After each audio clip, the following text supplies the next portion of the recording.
In a galaxy often plagued by darkness and war, we can hardly blame people for turning to things that can bring just a little more light and happiness into their life.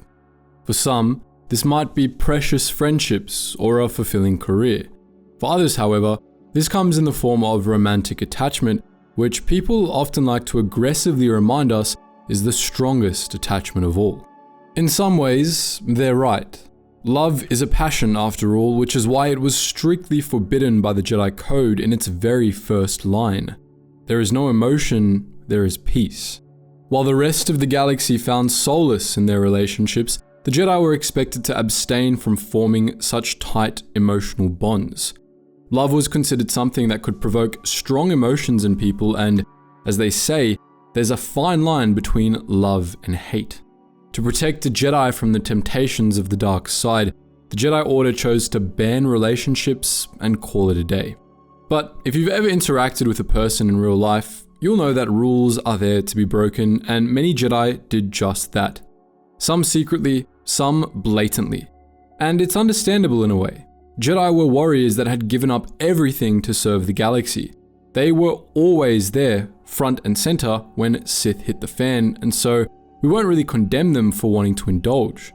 In this video, we'll be looking at some of the most important illicit relationships Jedi have participated in, from famous ones like Anakin and Padme's love to lesser known examples from legends.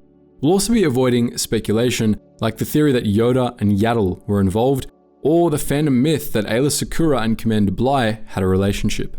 But with that out of the way, let's dive into the long and often heartbreaking tale of illicit Jedi relationships and how many of them doomed the galaxy.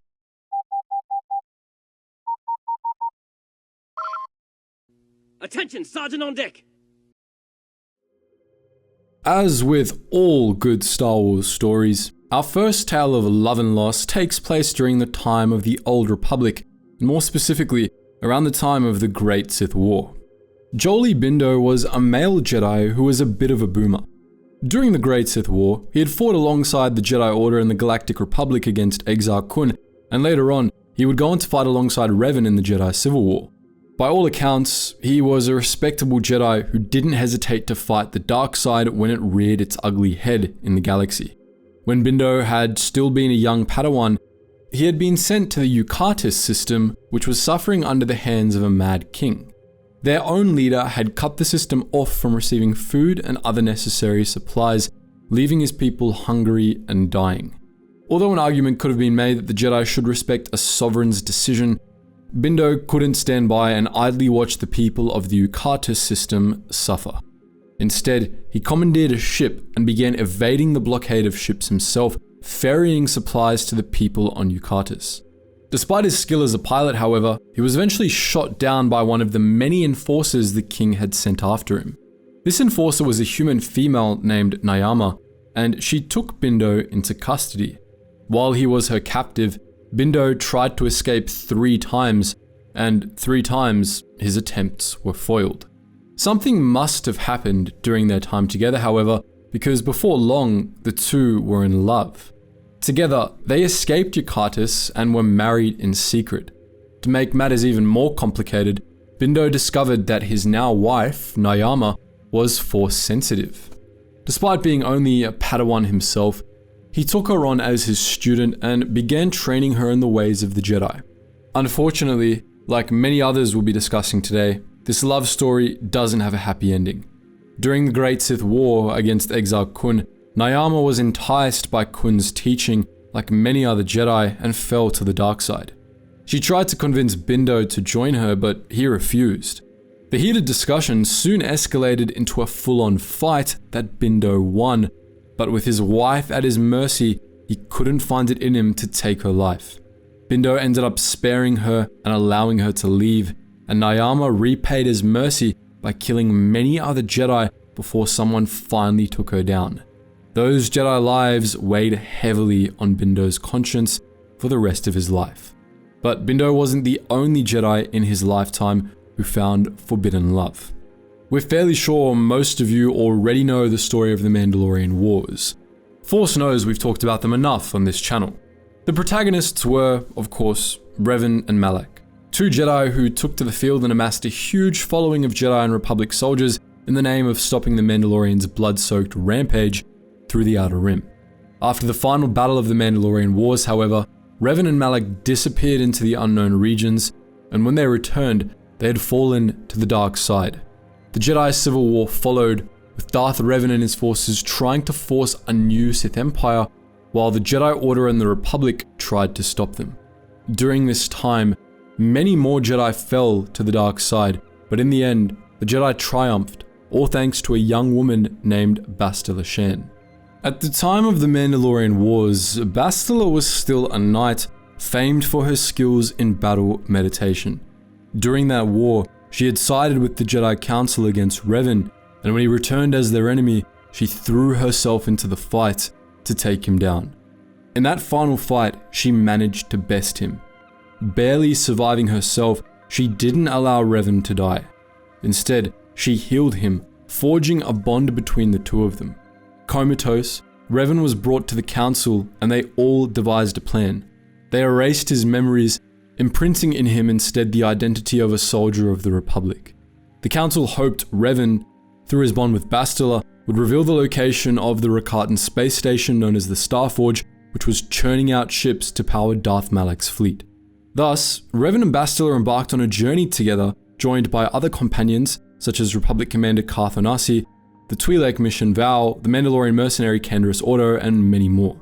The team set out to locate ancient Rakatan star maps, which would reveal the location of the Starforge. During this time, Revan also rediscovered his Force sensitivity and began training as a Jedi. The road was not easy. Shan kept a very close eye on Revan, afraid he would fall to the dark side once more. But the Jedi surprised her.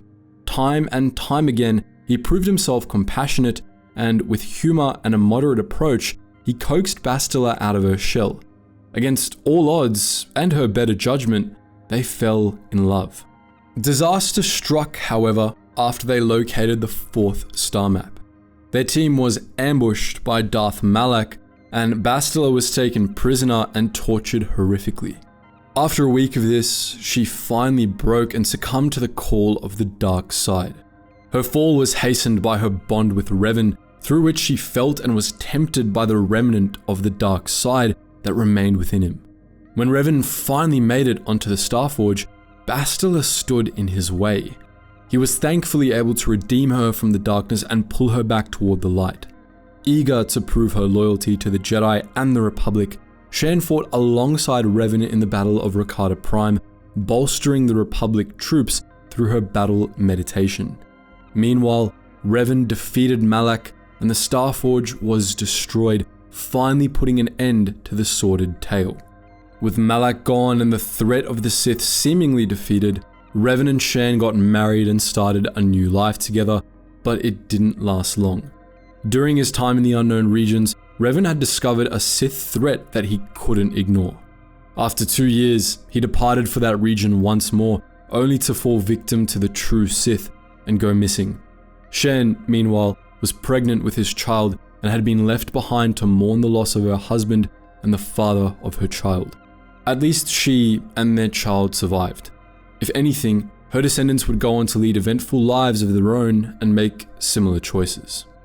We don't know a lot about Revan and Bastila's descendants for a few generations, but 300 or so years and 9 generations later, we get to Satele Shan, a promising young Jedi Knight during the time of the Great Galactic War that was raging between the Galactic Republic and the re-emerged true Sith Empire, also known as the people who had brainwashed her long-lost ancestor, Revan.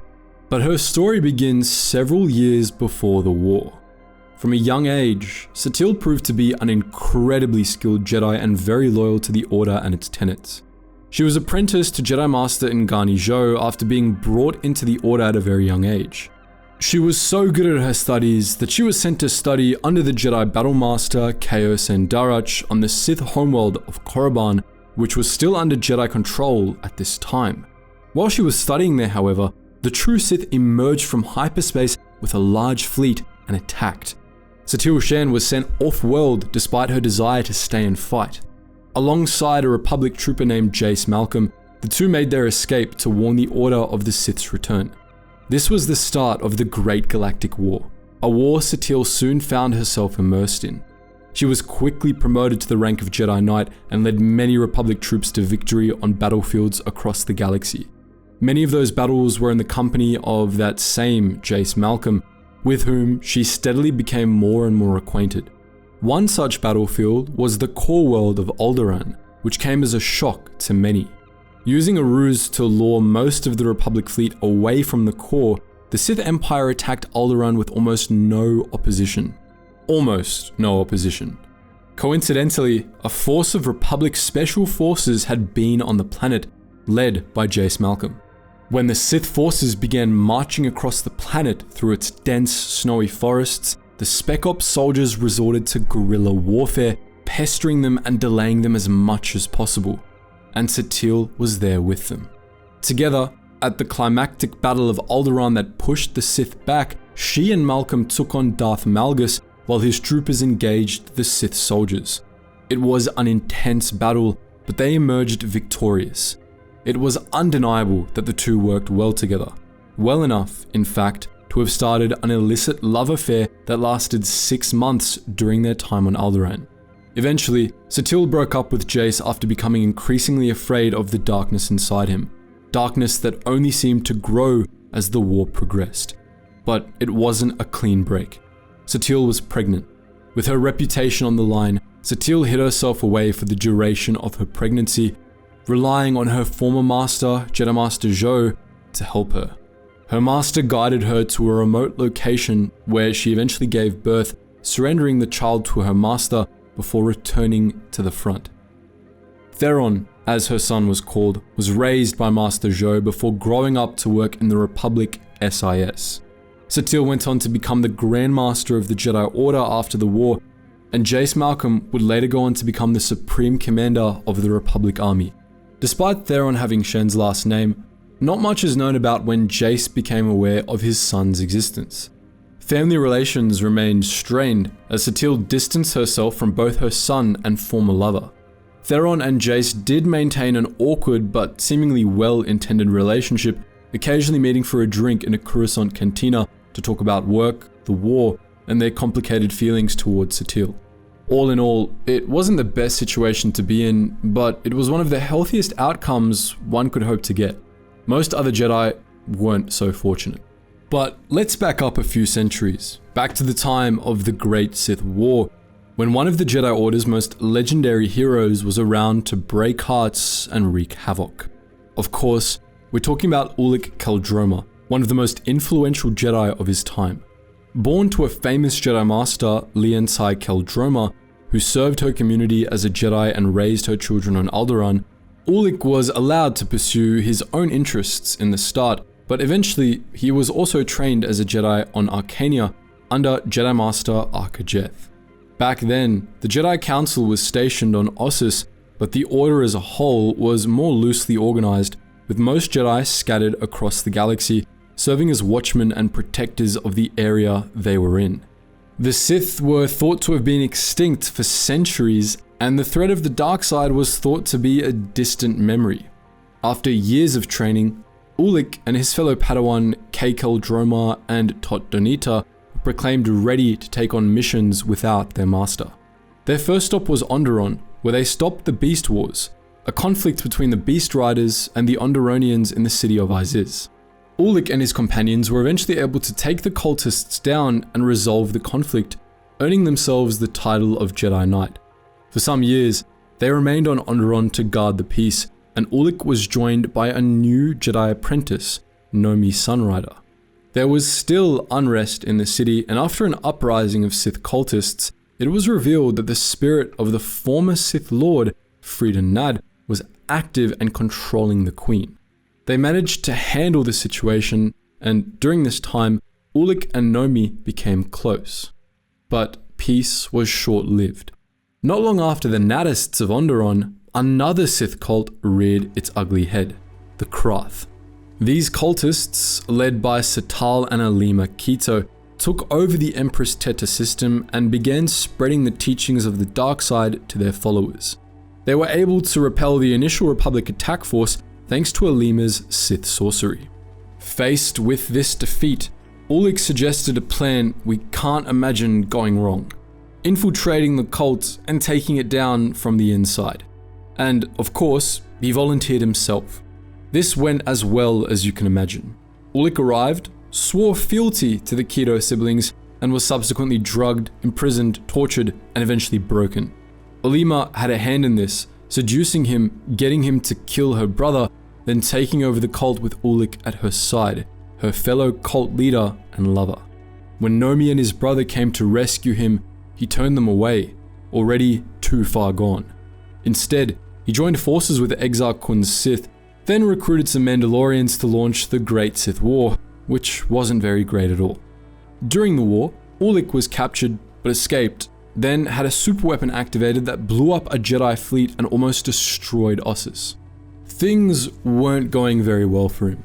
The superweapon had killed his lover, Aleema, and now, during yet another fight with the Republic, Ulic had slain his own brother by his own hand. Until now, nothing had really gotten through to Ulic, but killing his own brother seems to have done the trick. Nomi, who came across the scene, found him grieving, cut him off from the Force, and took him into custody. He didn't resist. Eventually, he would go on to aid the Republic in bringing down the Sith, but he lived the rest of his life in exile before becoming one with the Force. Unlike the other stories on our list, this isn't exactly a love story. It wasn't love that pulled Ulic to the dark side, but love was used as a tool to keep him there as Aleema's puppet. Love has the power to push us to great deeds, both good and evil, and with Aleema at his side, Ulic went on to cause devastation. A gentle reminder to all of us that some relationships are toxic, and that it's usually better to stay single than end up in one. The last few relationships we'll be looking at take place much later in the history of the Order, around the time of the Clone Wars. Enter Nejaa Halcyon, a human male from the planet of Corellia. Neja's life followed the typical start of any Jedi. Discovered as Force sensitive at a young age and brought to Coruscant to be trained as a Jedi. Over the next years, he attained the rank of Jedi Knight, then Jedi Master. A Jedi Guardian himself, he also worked as a recruiter in the Jedi Acquisition Division. Later, he would go on to fight in the Clone Wars, near the end of which he was killed by Nikos Tyrius, a dark acolyte. On the surface, Master Halcyon was a respectable Jedi adhering to the rules of the Order. In many ways, however, he wasn't your typical Jedi. He wielded a silver lightsaber, which we're sure you all know is an extremely unusual color.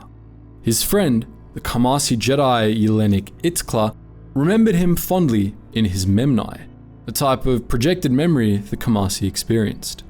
Another way in which Nejaa was different was his enclave. You see, he was from Corellia, as we mentioned, and the enclave on Corellia was different. In the past, they were known as the Green Jedi due to their green uniforms.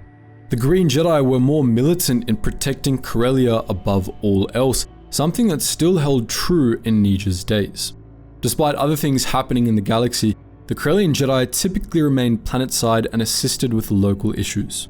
But Nejaa's most unique trait, so to speak, was that he was married. As we mentioned before, the Corellian Jedi tended to stay on their homeworld, and with so much time spent in the same place, it was a matter of time before Nejaa met someone. This someone was a lovely Corellian woman by the name of Scerra Horn, with whom the Jedi got married, then raised a child with.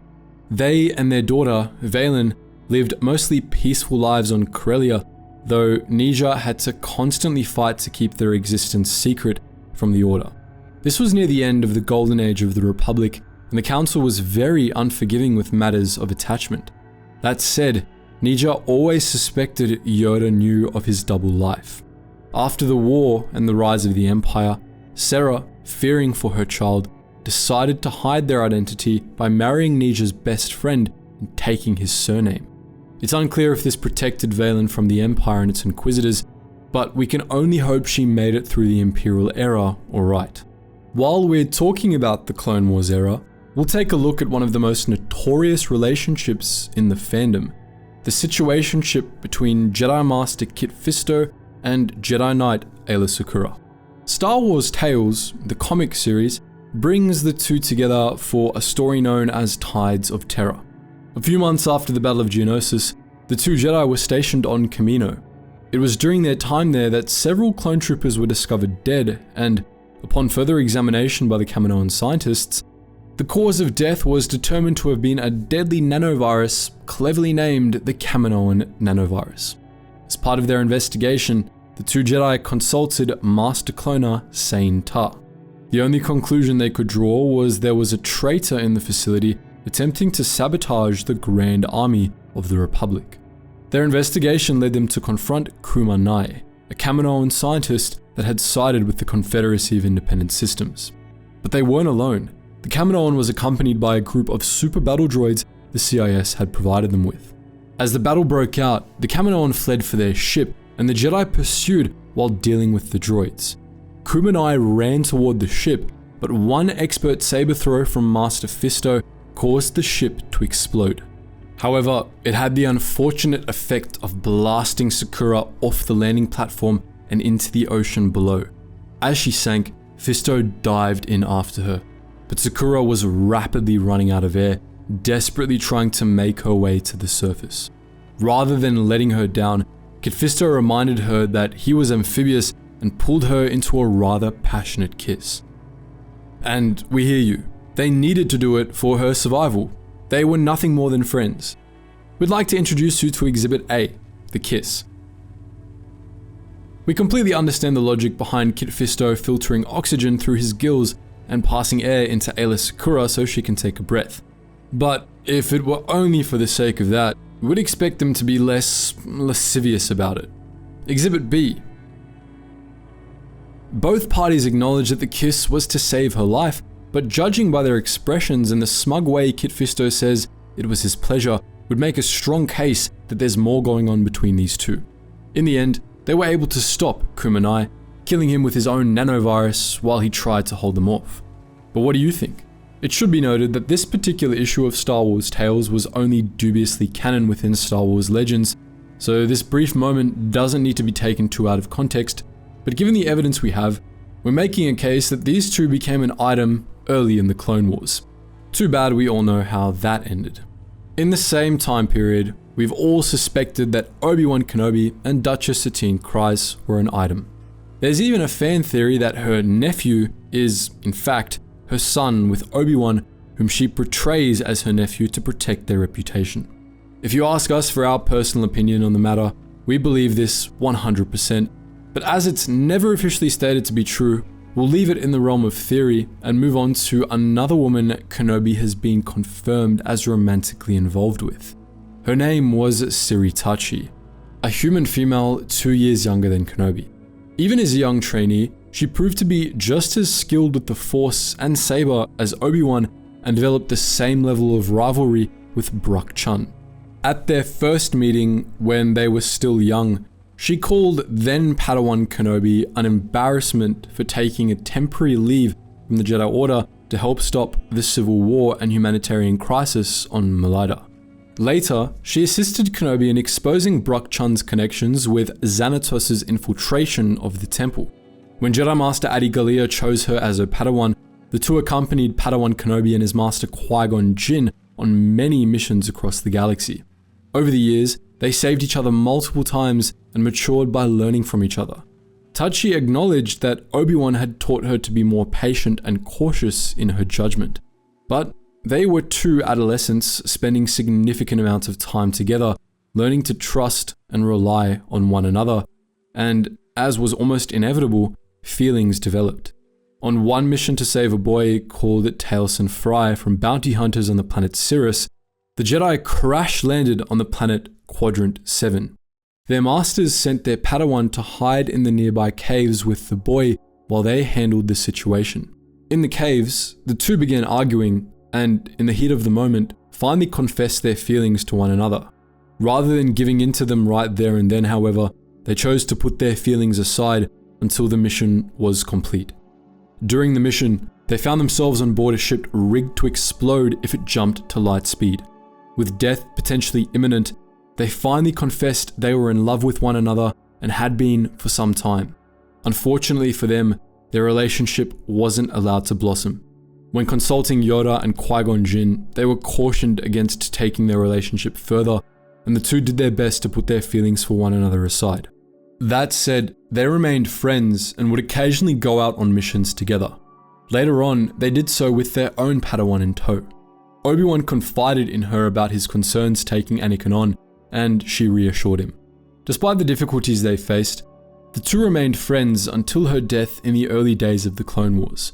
A sad reminder that some, like Obi-Wan, never truly got to experience the joy of love because he spent his life obeying the rules of the Order. That is, all of them but one. Of course, we couldn't make a video about illicit Jedi relationships without talking about the OG Forbidden Love Affair. The love affair that started an entire saga and spawned so many memes was still basking in the glow of their humor decades later.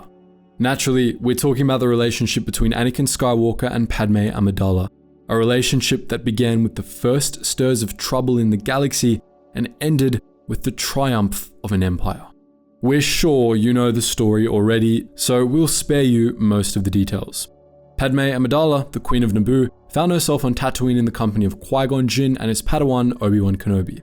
There, they encountered a young slave boy named Anakin, who Qui-Gon later discovered was Force-sensitive.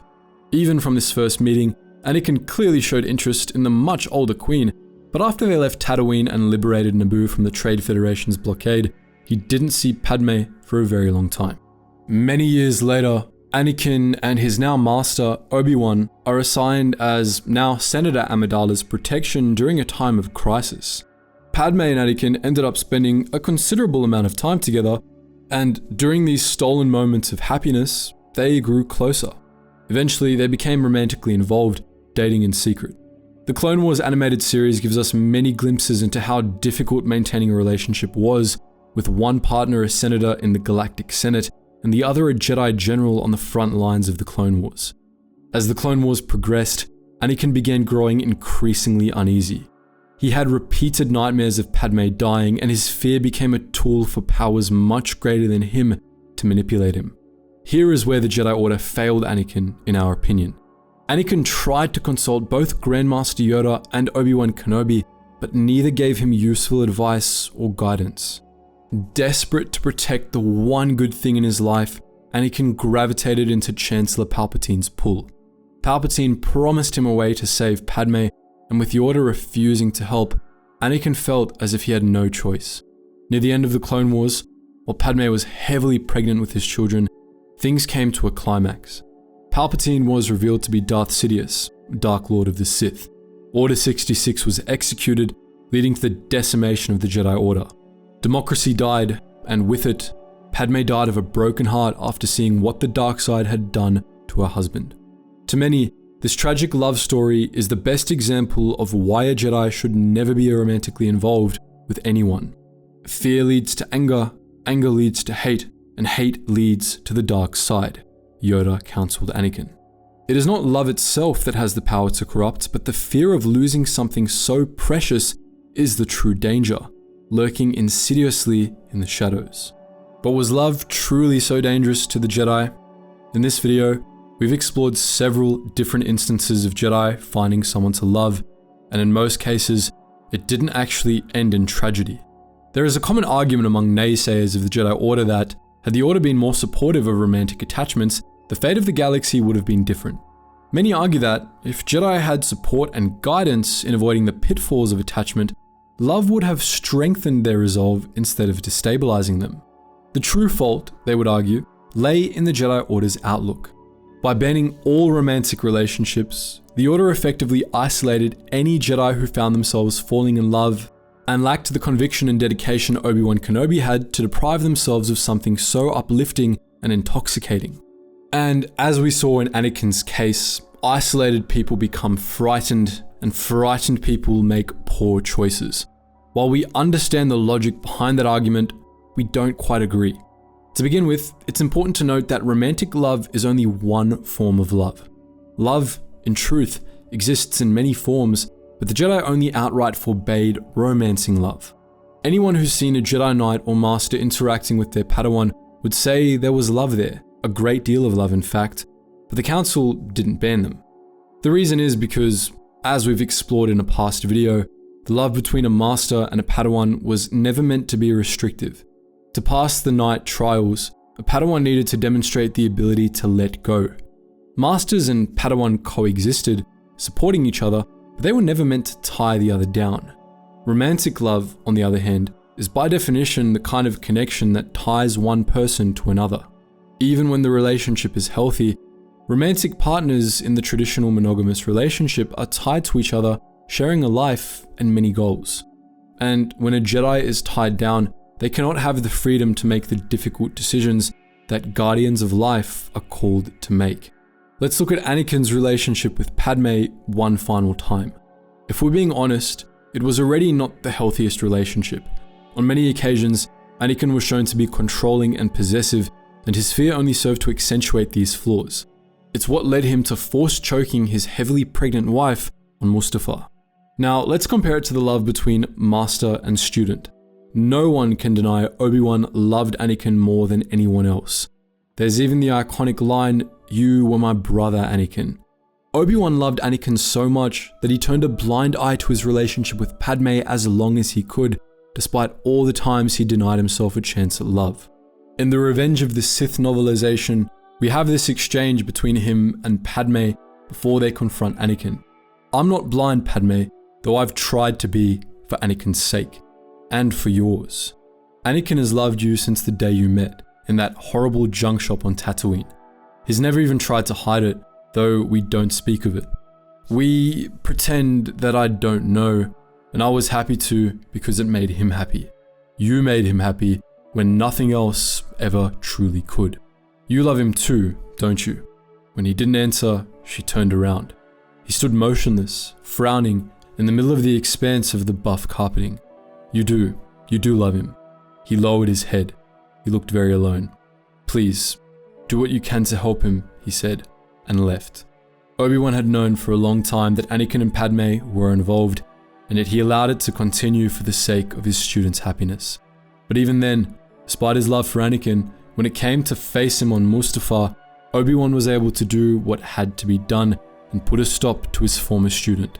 Some would argue that he didn't go far enough to prevent the rise of Darth Vader, but given the circumstances, we would say Obi-Wan did the best he could. In the end, love is difficult. Even for us normies, love is messy, painful, and leads to violence often enough that it's a problem. The Jedi were far from perfect. In fact, our entire channel is probably a manifesto to all the ways the Order failed over the years. But this wasn't one of them. And this is a hill we're willing to sacrifice our editor on. But what do you think? Do you agree with our take at the end, or do you believe the Jedi should have been allowed to date? Do you know of any other obscure Jedi relationships? Let us know your thoughts in the comments section below. And as always guys, thank you so much for watching, and I hope to see you in the next video.